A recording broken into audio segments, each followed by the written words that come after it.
All right, continuing with our two sample analysis here, we did hypothesis test of proportions for two samples last class for a difference of proportions.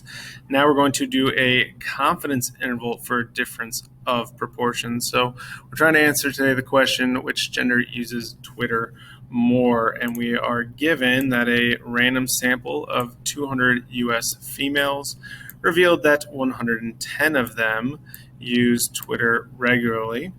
And then a separate random sample of 150 males revealed that 60 of them use Twitter regularly. And we want a 95% confidence interval for the true difference in proportions who use Twitter regularly. It's told to us females minus males. So basically highlighted the entire prompt there, but there's no extra fluff there for us.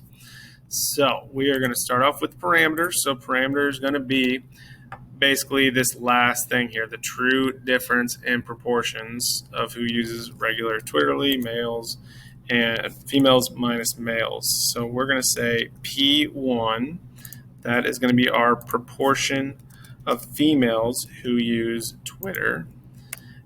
And when we're subtracting from that P2, that's a proportion of males who use Twitter. And we'll go find the statistic shortly. So this is the true difference in proportions of Twitter users.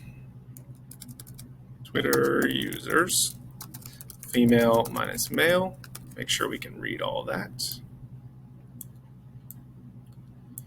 And so remember, parameter doesn't have any hats here. That's the true difference in proportions there. Our confidence level, we can just jot that down real quick, is our 95%. Then we need to find our statistics. So our statistic, we need to find the proportion of females. And I forgot to write this hat in last time, but we need a hat because this is a statistic. So in order to get this, we will take the data we're given. So we're told that 110 use Twitter regularly. So we'll take 110 and we'll divide that by the number of females total in the survey of 200, and that gives us 0.55 or about 55%. We're going to do the same thing for the males. So our P2, we need to give our males a hat as well because this is the sample proportion. Statistic goes with sample, remember that.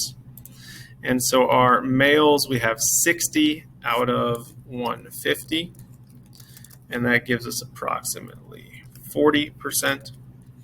So when we subtract those two, P1, P hat 1 minus P hat 2, that'll be 0.55 minus 0.40. So our statistic is that there's about a 15% difference in the sample proportions that we found. So it seems like there might be a difference. There's about 15% difference here. So what we'll do is we're going to have a new procedure name here since we got a new procedure. We are taking a 2 sample Z interval. Remember, we're doing a confidence interval now, back to those. 4, and then our P1, our difference in our true proportions of Twitter users. P1 minus P2. Remember, those P1s are females, the proportion of females. P2 is the proportion of males. 3 conditions to check. We'll just start over here with our new one, less than 10%. We have 200 females. That is less than 10% or 1/10 of all females. We have 150 males. That is less than 1/10 of all males. Our next one is random. We're looking for the words random sample, and we do see that in both the males and female samples. You can see those right there at the very beginning of the first and second line.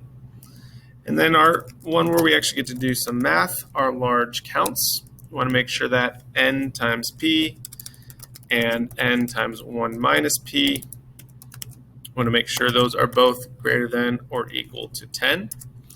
So for our females, we have 200 times 0.55, which is 110. And we have 200 times the remaining 45%, and that should be 90 if this is 110. And then for the males, we have 150 males and 40% are on Twitter. That gives us 60 of them. And we have 150 males. Oops, the remaining 60% gives us 90 of them. So those are all greater than or equal to 10. So we got a little check here for less than 10%. Our sample size less than 10%.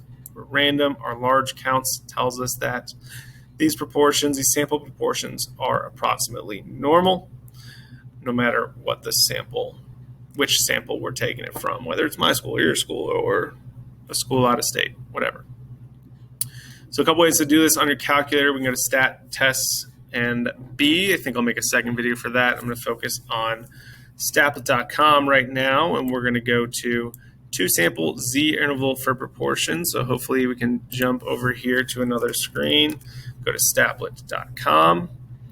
Hopefully, can you see me? Or am I joining? Do I get to join? I joined. Hurrah.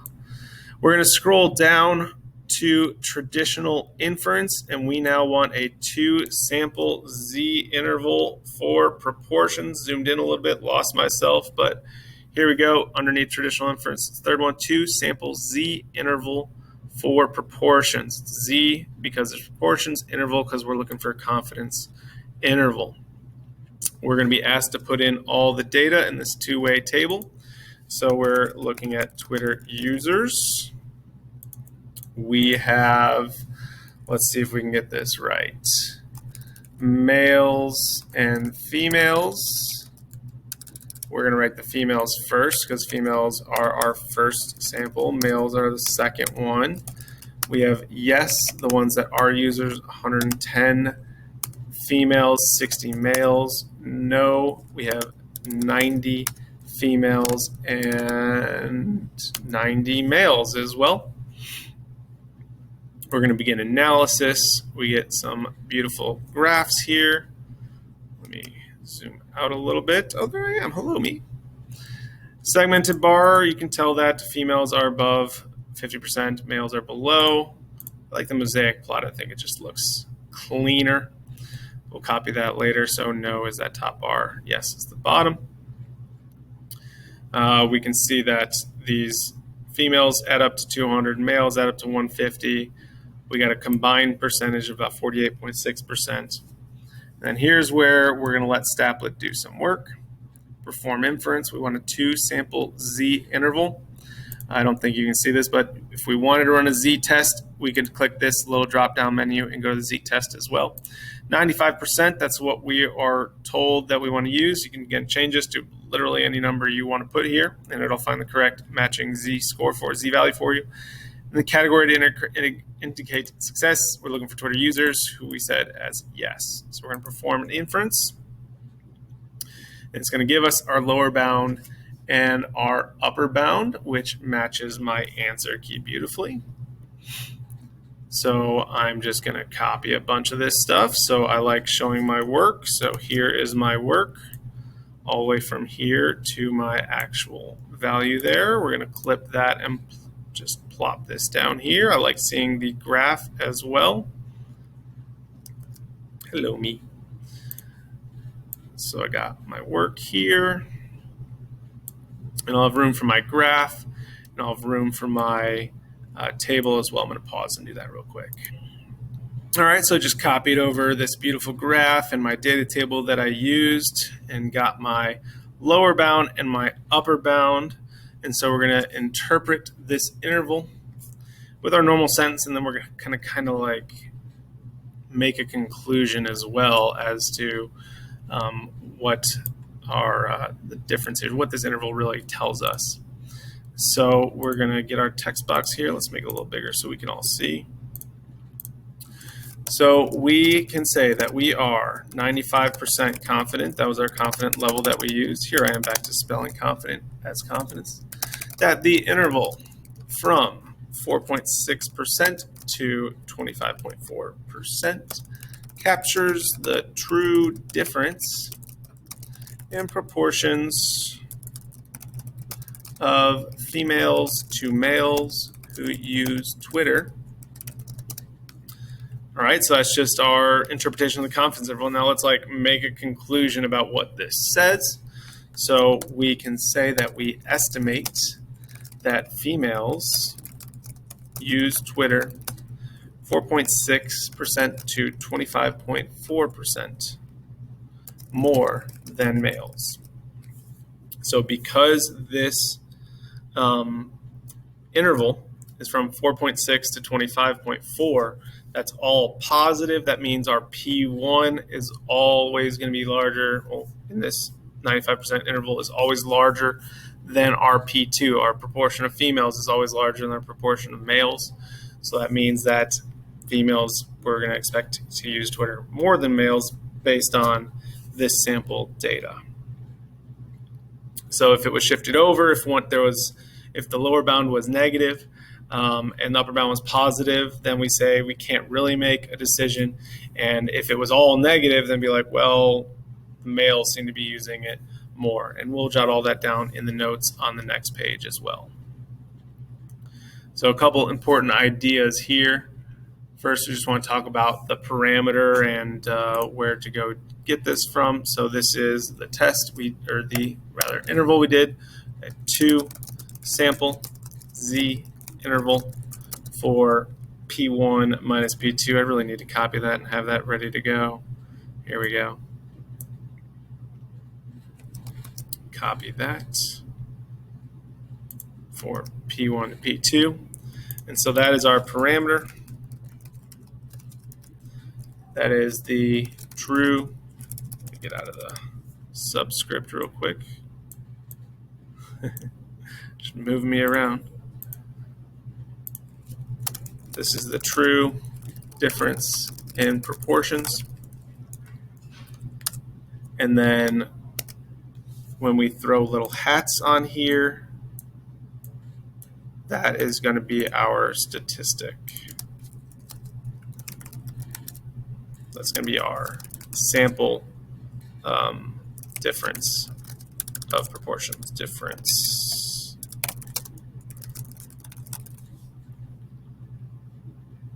Move those down a little bit. Lost my hats. Let's see if I can raise them up to my hats. It's about as close as I can get.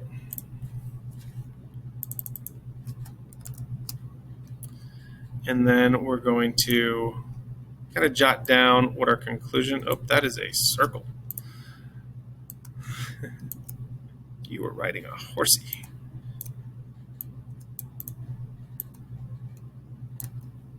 So we'll jot down on the right side here our interpretation. So we have that same interpretation of a confidence interval. And then so we are blank % confident that the interval of blank to blank captures the true difference in proportions of, and use context for whatever we're talking about there. And then if the interval is, so what we saw it was positive to positive, both numbers were positive, then that's going to tell us that our P1 is greater. So that when we do P1 minus P2, if it's always positive, that means that the initial proportion is greater. That's what we saw, that the female proportion was always greater.